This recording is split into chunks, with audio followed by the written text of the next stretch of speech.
देश की राजधानी दिल्ली समेत पूरे उत्तर भारत में प्रचंड गर्मी के चलते लोगों का जीना मुहाल हो गया है।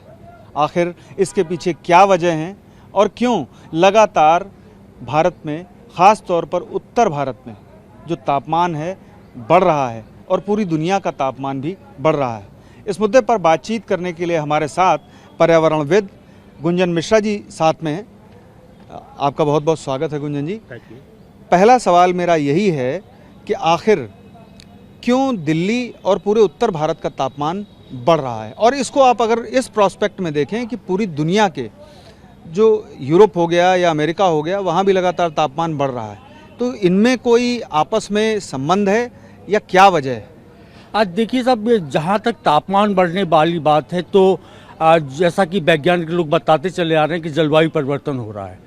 और मेरा तो मानना ये है, मेरा अपना पर्सनल जो मेरा पॉइंट है वो ये है कि जलवायु परिवर्तन नहीं हो रहा, जलवायु का स्थानांतरण हो रहा है। जैसा कि पहले हुआ है, हजारों वर्षों पहले भी हुआ है। जैसे कि राजस्थान के लोग उत्तरांचल में शिफ्ट हुए हैं, उत्तरांचल के लोग कहीं और शिफ्ट हुए।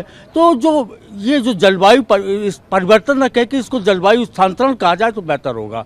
अब जहाँ तक तापमान वाली बात रही तो तापमान कई चीज़ों पर निर्भर करता साहब।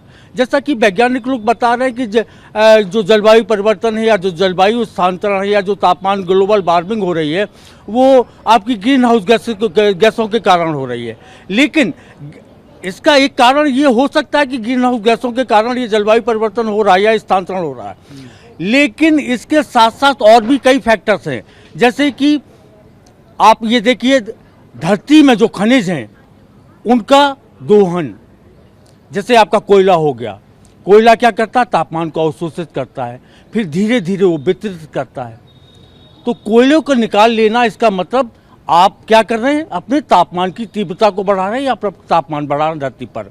इसी तरह से पेट्रोलियम पदार्थ हैं, खनिज हैं, पानी है।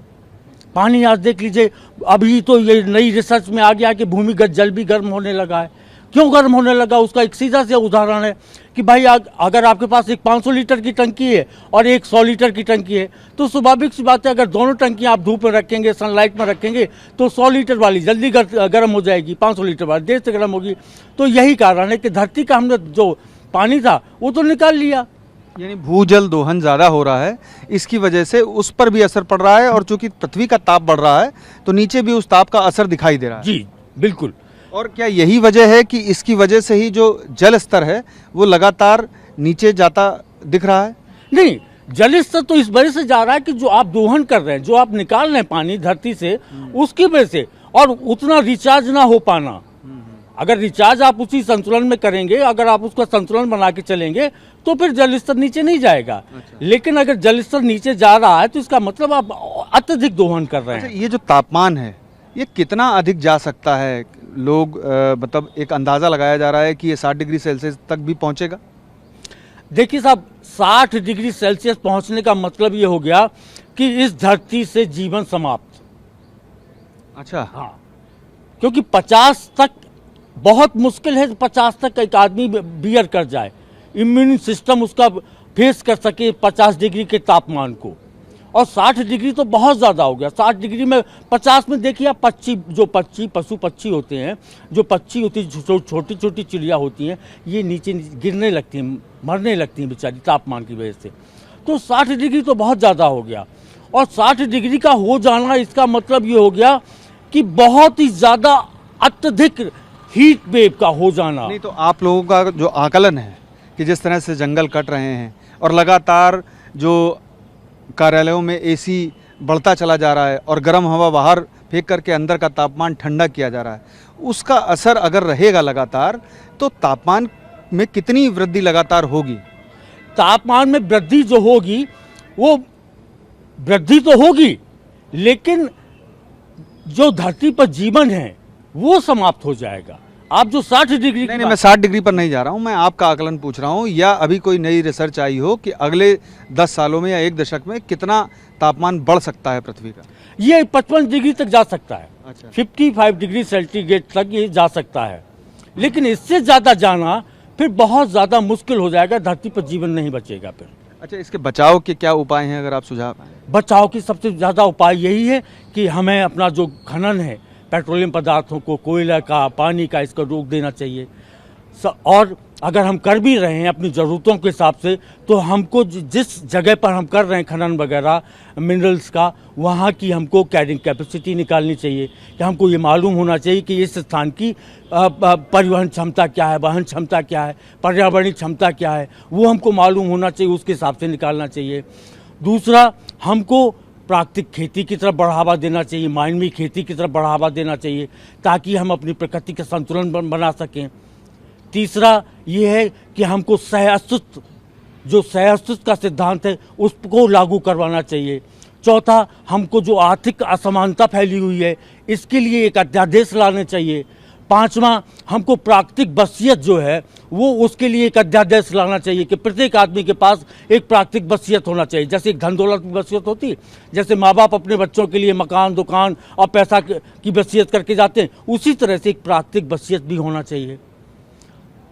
इसके अलावा हमको चाहिए कि हम जितनी जल्दी हो सके और जितने बेहतर से बेहतर कानून बना सकें, तो इकोसाइड को लेकर हमें कानून बनाना चाहिए। लेकिन ऐसे तो विकास कार्य पूरी तरह से रुक जाएगा फिर? नहीं, विकास कार्य क्यों रुक जाएगा? मैंने क्या कहा कि जिस स्थान की जो वहन क्षमता है, जो पर्यावरणीय वहन क्षमता है, उसके अनुसार हमको वहाँ पे खनन करें, हम अपना काम कर लें। लेकिन ये ना करें कि हम वहाँ पे इतना ज़्यादा उसका दोहन कर दें कि वहाँ का जो पर्यावरण है, वहाँ की जो इकोलॉजी है, वहाँ का जो सिस्टम है, इकोलॉजिकल जो सिस्टम है, जो बायोडाइवर्सिटी है, उसको पूरी तरह से नष्ट कर दें। लेकिन यूरोप में और अमेरिका में तो बायोडाइवर्सिटी का बहुत ख्याल रखा जाता है, इसके बावजूद वहाँ तापमान बढ़ रहा है। सर, यूरोप और अमेरिका में तापमान जो बढ़ रहा है, उसका वजह जो आप भी कहा कि भाई वहाँ का जो सिस्टम है, वहाँ पे उपभोग भी तो देखिए, वहाँ पे पानी का कंजम्पशन देख लीजिए, वहाँ पे बिजली का कंजम्पशन देख लीजिए, वहाँ पे आपका फ्यूल का कंजम्पशन देख लीजिए, तो वहाँ पे किस हिसाब से, अपने इंडिया में तो ना के बराबर है अगर देखा जाए तो। लेकिन यहाँ पर तो आप आबादी के हिसाब से अगर देखें तो ग्रीन हाउस गैसेस छोड़ने में हम लोग पीछे नहीं हैं। आबादी के हिसाब से आप देखें तो ग्रीन हाउस गैसेस में हम लोग छोड़ने में हम लोग बहुत कम हैं। अमेरिका, यूरोपियन कंट्रीज के हिसाब से हम लोग ना के बराबर हैं, निग्लिजिबल है अगर ग्रीन हाउस गैस को देखा जाए। यही तो मेरा कारण है कि मेरा ये कहना है कि जो जलवायु परिवर्तन या जलवायु स्थानांतरण या तापमान में जो वृद्धि हो रही है, वो सिर्फ ग्रीन हाउस गैसों की वजह से नहीं हो रही है, और भी इसके कई कारण हैं। जैसे कि आपका देख लीजिए, अभी हाल में पृथ्वी का चुंबकीय क्षेत्र का कम होना, सूरज और पृथ्वी के बीच की दूरी का डिस्टेंस, वो भी मैटर करता है। पृथ्वी की जो इनर कोर है, उसका रोटेशन भी मेंटेन, वो है वो भी उसको भी हमको काउंट करना चाहिए। बहुत सी चीजें हैं। तो जो ये युद्ध हो रहे हैं, ये भी कहीं ना कहीं प्रभावित करते हैं। बिल्कुल करते हैं। युद्ध जो हो रहे हैं, क्या कर रहे हैं आप? युद्ध से आप तापमान ही तो बढ़ा रहे हैं भाई।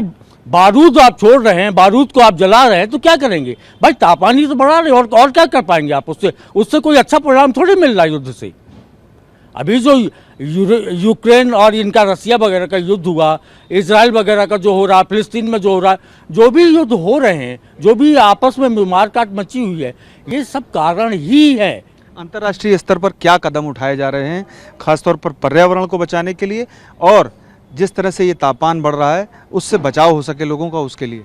COP28 में इस बात का देखिए जिक्र किया गया है कि यहाँ से ये COP28 में शुरुआत हुई है कि जो हमारे जीवाश्म ईंधन है, इसका हमको उपयोग कम से कम करना चाहिए। तो ये एक शुरुआत है, यानी हमको पेट्रोलियम पदार्थ, कोयला, इनका उपयोग कम से कम करना चाहिए। और अगर ऐसा होता है तो हमारे लिए बहुत बड़ा अचीवमेंट होगा, और इसी के माध्यम से ही हम जल्द से जल्द इस समस्या का, इस वैश्विक समस्या का समाधान पा सकते हैं।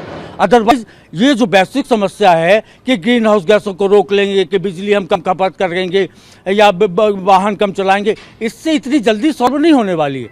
सॉल्व होगी ऐसे ही होगी कि जो हमारी धरती है और धरती के जो सिस्टम है, उसके अनुसार अगर हम चलेंगे तो हम इस समस्या का जल्दी समाधान पाएंगे। यानी कि जो एसी से निकलने वाली गर्म हवा है, वो उतना प्रभाव नहीं डाल रही है, जो ज़मीन के अंदर से खनन किया जा रहा है उसका प्रभाव पड़ रहा है। बिल्कुल, ये तो हो ही रहा है, और हम इसको भी नकार नहीं सकते कि एसी के कारण नहीं हो रहा। एसी का भी अपना अपना कंट्रीब्यूशन है। अब आप देख लीजिए, जो बंद खुली खिड़कियां रहनी चाहिए, जो खिड़कियाँ खुली रहनी चाहिए वो आज एसी के कारण बंद है। वहाँ पे एसी लगा हुआ है हर जगह पे, हर मकान में, हर फ्लैट में। तो ये एसी तो कारण है ही है। एसी से पूरा जो ग्रीन हाउस गैसेस है वो भी निकलती हैं, वो टेम्परेचर बढ़ता है। और एसी से सबसे ज़्यादा जो प्रभाव पड़ता है वो स्थानीय लेवल पे जो तापमान में वृद्धि होती है उसका बढ़ता है। और एसी के कारण ही जो तापमान की इंटेंसिटी है वो बढ़ती है। और यही एक कारण है कि हमको 50 डिग्री का जो तापमान होता है एक्चुअल में, वो हमको 55 और 54 महसूस होता है। ये सब एसी के कारण है सर। हमसे बात करने के लिए बहुत बहुत शुक्रिया। तो आपने सुना पर्यावरणविद गुंजन मिश्रा जी को, जिनके मुताबिक बचाव के तमाम उपाय हैं, लेकिन हर किसी को कदम बढ़ाना होगा। पीयूष पांडे, TV9 भारतवर्ष, नई दिल्ली।